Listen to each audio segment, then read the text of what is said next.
اور ہاتھوں کو عورت کھلا رکھ سکتی ہے۔ تو میرا سوال ہے، اگر چہرے کا پردہ نہیں ہے مطلب کھلا رکھ سکتی ہے، تو مرد اور عورت کے پردے میں کیا فرق ہے؟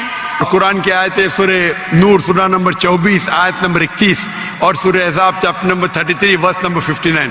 یہ دونوں علماء کی رائے پیش کر سکتا ہوں۔ آپس میں ہے اختلاف، کئی چیز پہ اختلاف ہے، اس پہ بحث کر کے فائدہ کیا؟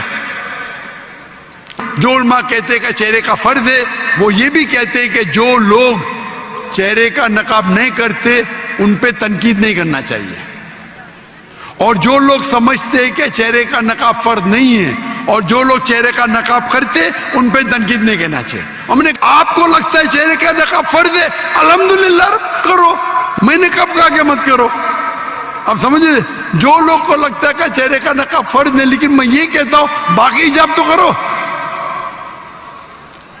اپنے خواتین تو حجاب ہی نہیں کرتے، سر کھلا رکھتے، سر کو ڈھکتے نہیں۔